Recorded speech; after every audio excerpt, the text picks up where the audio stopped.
What's going on, everyone? Welcome back to the show. So I want to show you a quick clip of President Biden.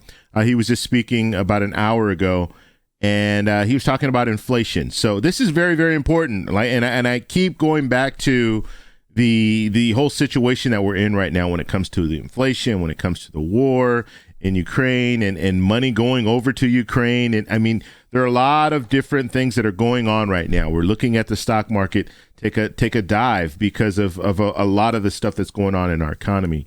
And so President Biden, this is not the first time that he's been speaking out about inflation.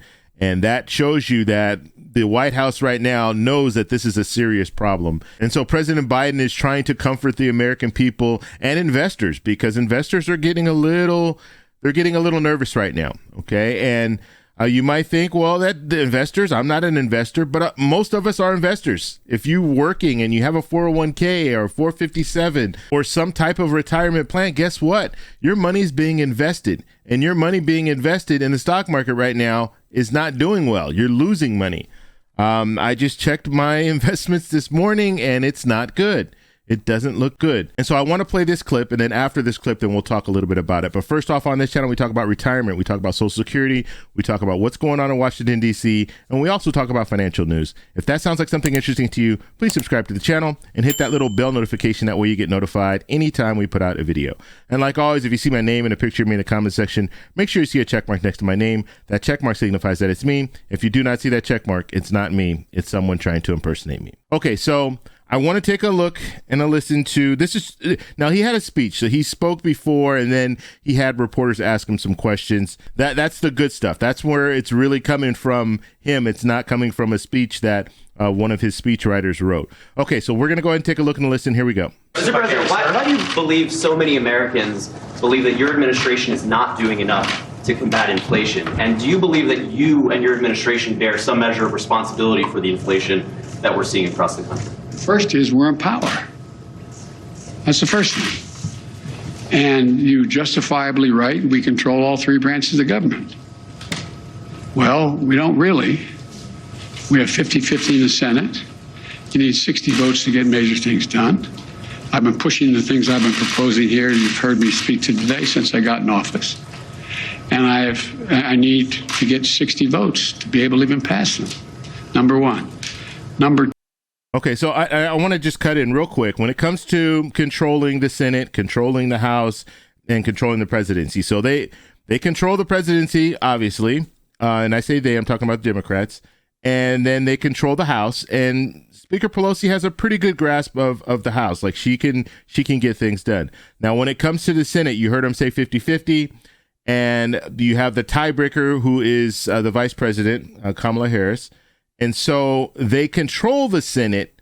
However, you have people like Senator Manchin, who he's on the fence. You have Senator Sinema. She's on the fence when it comes to certain issues. And then major legislation, they're still going to need 60 votes. Okay, unless they do it through reconciliation, they're going to need 60 votes. So they still need Republicans to support whatever they want to move forward with. Okay, you need at least 10 Republicans and Senator Manchin and Senator Sinema in order to move forward with any type of major legislation. Okay, and the only way they can do it without that is through reconciliation. Now, they can't even get reconciliation bills through, and that's a real problem, because if you have a 50-50 and you don't have all 50 Democrats on board, and we've seen in the recent history that didn't happen when it came to the voting rights bill, when it came to the second infrastructure bill or the Build Back Better plan, you're not getting support from all Democrats. And that is really, really hurting the Democrats right now. And we'll have to see what happens in the midterms. But I think there's going to be a huge message sent that, hey, look, if you are in power, if you have the power to do something, you need to do something. If you don't, then they're just going to vote you out. And then you're going to have Republicans come in. And the reality is, if Republicans take over the House and the Senate, I don't see anything getting done for the next 2 years, because they're just going to fight back and forth, and no one's going to get anything done. And we'll have to wait until 2024 to see what happens when it comes to who's going to be elected president and all that, and then move forward from there. Two, I think that, it's They're not focused. All they're focused on, understandably, is the problem they're facing. They get a 5.5% raise, an average raise in their salaries, and yet inflation exceeds that. And they look around the world, and they know that a lot of it's extremely complicated. And so they're frustrated, and I don't blame them. I really don't blame them. There's a lot we have to do. But you know as well, I shouldn't say you, I think what I have to do is explain in simple, straightforward language what's going on. Like, the reason why 30% of the inflation last year is because automobiles cost more. Why'd they cost more? They couldn't get the computer chips to make them. People were making a lot more money. They wanted to buy the automobiles. They couldn't buy them because the cost went up so high because there were so few of them. The same way this year. The same way this year. The reason why prices are up. They understand, but they don't. Look, most people, the vast majority of Americans are hoping that their government just takes care of their problem and they don't have to think about it in detail at the kitchen table or at the dinner table. And that's understandable no matter what their background. But right now, it's confusing. There's a war in Ukraine and they're scratching their heads like, what the heck is Russia doing? Should we be helping? They think we should be helping the innocent Ukrainians. But what impact does that have? Do you think the average person, whether they have a PhD or they have any other job, sits and thinks, wow, there's thousands of tons of grain in elevators in Ukraine. They can't get out. And Ukraine's one of the biggest producers of corn and wheat. I wonder whether that's the reason my prices are up. Do you take any responsibility for inflation in this country? Do you take any responsibility for your policies? I think our policies help, not hurt. Think about what they say. The vast majority of the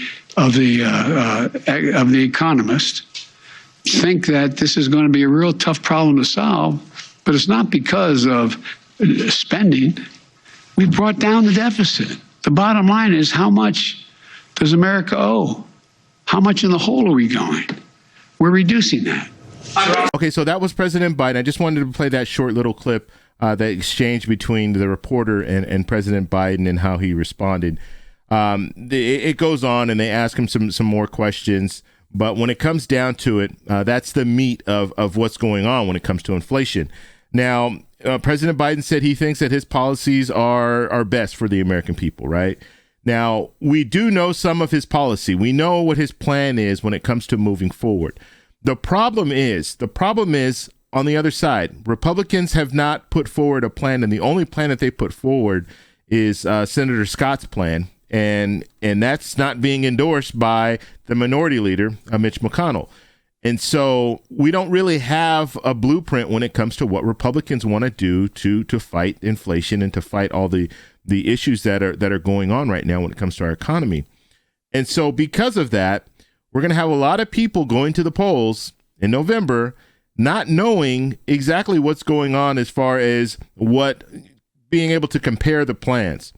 And so that's very dangerous because if you look at President Biden, you can say, well, President Biden's not doing anything and we don't like his plan. But the other side, what is their plan? And that's going to be the issue that a lot of people are going to be faced with in November. How do you vote?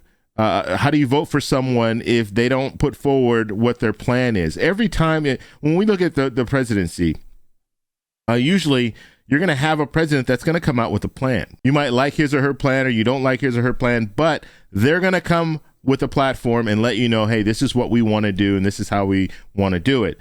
But it's very, very interesting that you have Republicans in Congress and they don't want to put forward anything. That is for me, just looking at that, okay? And I don't care if you're a Democrat or Republican, but for me, just looking at that makes me nervous. Because if you don't want to tell me something, it's probably not going to be in my benefit. That's why you don't want to tell me. If it was in my benefit, then you're going to want to tell me because you want my vote. So you're going to say, look, this is what we're going to do for you. But if you're not going to tell me anything, I'm a little skeptical about that. So I want to know what you guys think. So in the comment section, let me know down below what you think about that. If they're not telling you something, is that good, or is that something where you should be a little nervous about that whole situation. Now, yesterday, we'll talk a little bit about the stock market. Yesterday, we saw a huge sell-off, and that should have us all concerned. Okay, and it should have us all concerned because of the economy. Are we going to be dropping into a recession? Also, our investments are very, very important, and we're looking at a situation where, especially if you're thinking about retiring or you're newly retired, like I am, we're watching that stock market thinking, wow, okay, our money is just is leaving us, and it's at the worst time. Okay. People on Social Security should also be concerned because, like I've said this over and over again, when it comes to the economy, if we drop into a recession, then we're now going to be looking at fewer jobs. So we're going to have less people working, and we're going to get numbers tomorrow when it comes to our economy. So I'll make sure to come back tomorrow. Make sure you subscribe, hit that little bell notification. But the bottom line is we are struggling right now. And if we drop into a recession and we have less people in the workforce, that means less money going to Social Security benefits. Okay, so this is all very serious stuff. Okay, and I just wanted to play the clip real quick. You guys let me know what you think in the comment section below. I might put another video out today. I'm not sure yet. So this is where I'm going to end the video. I just wanted to do a quick little update since the president spoke. I wanted to at least address that. And we'll have more videos coming very, very soon. If you like this video, please give me a thumbs up. Please subscribe for more, and I'll talk to you in the next one. Bye.